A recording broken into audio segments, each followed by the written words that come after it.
Dans le cadre du thème « Le pouvoir de guérison de l'âme », nous allons nous entretenir sur se relier à l'âme du monde. Chers amis, l'animal doué d'une raison, selon l'expression d'Hermès Trismégiste, examine et cherche dans le monde qui l'entoure pour y trouver le sens de la vie. Théologiens, philosophes et savants se penchent depuis des siècles sur les questions d'où vient la vie et à quoi sert-elle. Du point de vue de la sagesse universelle, la descente dans la matière de l'homme biologique est arrivée à son terme. L'évolution de l'homme spirituel a commencé. Celle-ci ne comporte pas de développement au plan biologique, mais consiste en la libération de l'homme divin qui s'est abîmé en l'homme de cette nature. Chers amis, l'homme ayant cette double nature, à la fois animale et divine, vous comprendrez que notre attention soit attirée vers deux pôles différents. D'une part, il y a l'attention que votre corps demande. Votre conscience humaine naturelle dirige ce corps, mais elle en est aussi la prisonnière. Avec ce corps qui est l'instrument de votre conscience, vous vous manifestez par et dans tout ce que vous faites. Vos faits et gestes, vos désirs, vos pensées, vos paroles et vos émotions. Taire tout ce vacarme demande un lâcher-prise. Cependant, votre conscience qui se tient derrière votre énergie instinctive aspire au calme, à la libération. Mais la conscience humaine naturelle, déjà tournée vers l'extérieur, vers ce qui est visible et matériel, ne rend pas la chose facile. Nous pourrions croire que les pensées, les sentiments et les désirs sont spirituels parce qu'ils sont la représentation intérieure de tout ce que nous voyons et expérimentons.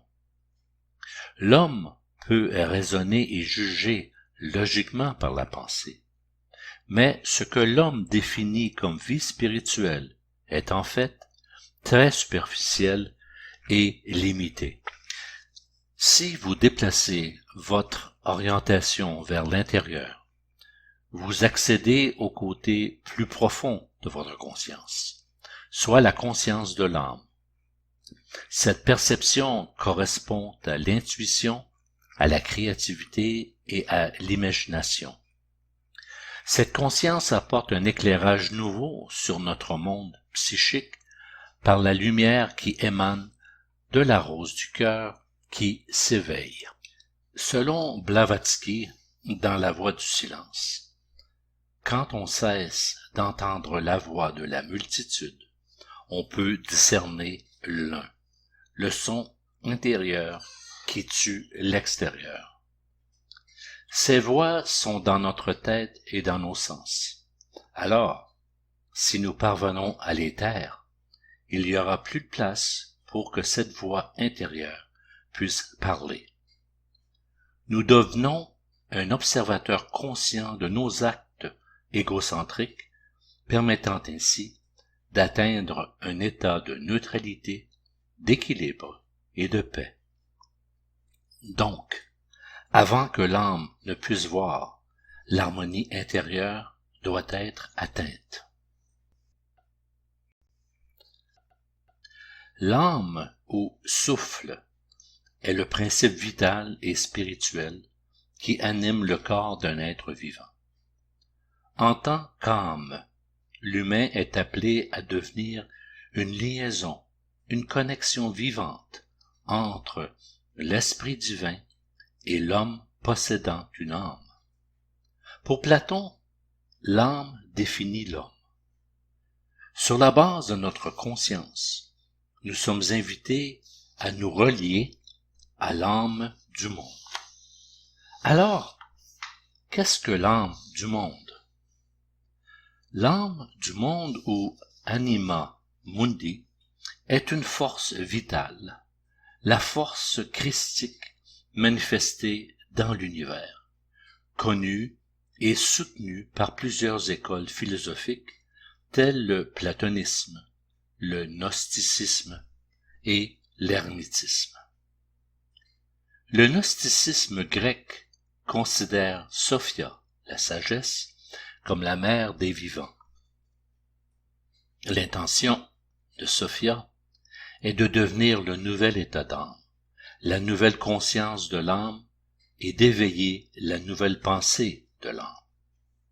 D'autre part, dans les sciences de l'environnement, les spécialistes réfèrent au mot grec Gaïa pour expliquer comment la Terre-Mère autorégule l'environnement afin de protéger et de défendre ce monde, la nature et ses créatures. Selon ces spécialistes, Gaïa serait l'âme du monde. Chers amis, les problèmes avec lesquels l'humanité se débat résultent du fait que l'homme ne vit pas de l'âme-esprit qui est relié à l'âme du monde, mais qu'il s'identifie à sa personnalité, à ses propres créations. L'homme cherche toujours des solutions dans le monde sensoriel et perceptible. Ces solutions s'attaquent aux symptômes plutôt qu'aux causes. Alors, comment pouvons-nous nous relier à l'âme du monde? En vivant le précepte gravé à l'entrée du temple d'Apollon à Delphès. Connais-toi toi-même et tu connaîtras l'univers et les dieux. Mais comment y parvenir? Nous pourrions nous aider de la psychologie. Malgré l'étymologie du mot, la psychologie ne s'occupe pas de l'âme, mais plutôt de la personnalité de l'homme. Vous pouvez passer d'innombrables tests pour déterminer quel type de personnalité vous habite, pour connaître vos points forts et vos points faibles. Mais les résultats vous disent-ils vraiment qui vous êtes? Ce ne sont que des étiquettes qui définissent la personnalité et ne se rapportent pas à l'essentiel, à l'âme. Rappelons-nous que notre personnalité est formée de 4 corps, soit les corps physiques, éthériques, astral et mental, ainsi que de 3 foyers de conscience qui sont les sanctuaires de la tête, du cœur et de la vie. Le sanctuaire de la tête et celui du cœur influencent notre vie par les 3 fonctions primaires, soit la pensée, la volonté et le sentiment. Ces 3 fonctions peuvent agir indépendamment les unes des autres. Au sommet du système tête-cœur se trouve la faculté de penser, ainsi que le pouvoir de la volonté. Le cœur est le siège de la vie émotionnelle et le sternum rayonne la lumière du cœur.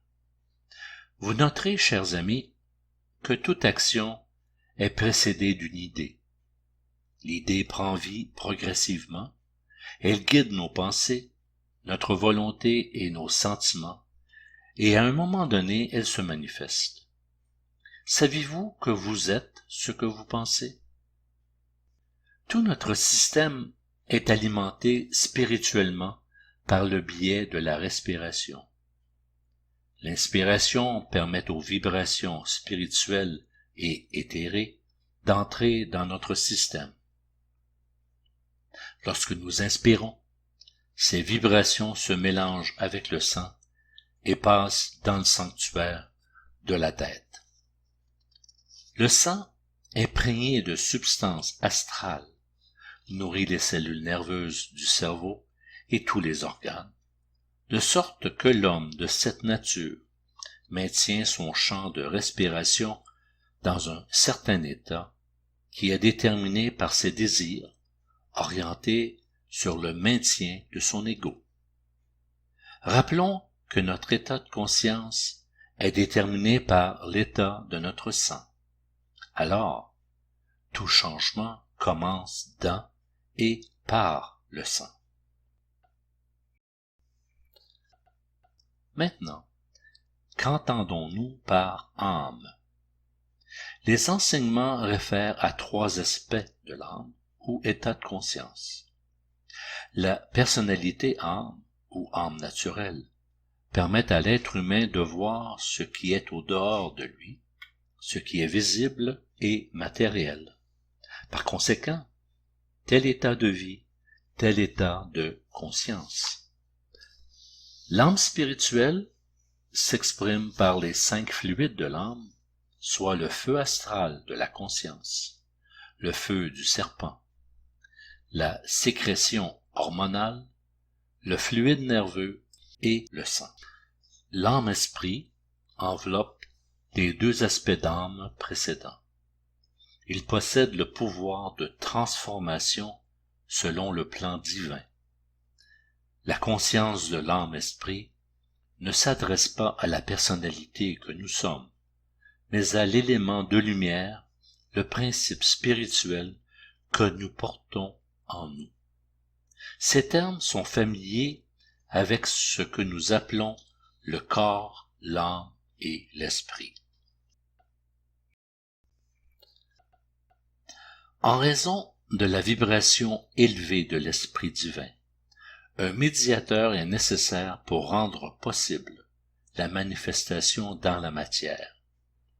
L'âme spirituelle est ce médiateur. Vous devez comprendre qu'il n'y a pas 3 âmes, mais une et même âme qui progresse, transmute et transfigure. Voici un exemple illustrant l'interaction entre ces 3 aspects de notre âme. Un cheval attelé à un carrosse représente notre personnalité âme. Un cocher qui conduit le carrosse représente notre âme spirituelle. Et enfin, le passager prenant place dans le carrosse représente l'âme-esprit. Le cocher, soit l'âme spirituelle, obéit aux instructions du passager, qui est l'âme-esprit. Si le cocher est distrait ou s'endort, il perd alors le contrôle du cheval, soit la personnalité âme. Le passager exige du cocher la maîtrise du cheval afin de demeurer sur le bon chemin et de se rendre à sa destination. Chez la plupart des humains, le cheval, soit l'âme-personnalité, est incontrôlable et le cocher, l'âme spirituelle, ignore le passager, qui est l'âme-esprit. Nous voyons que l'anarchie de la pensée, de la volonté et des sentiments provoque une dégénérescence.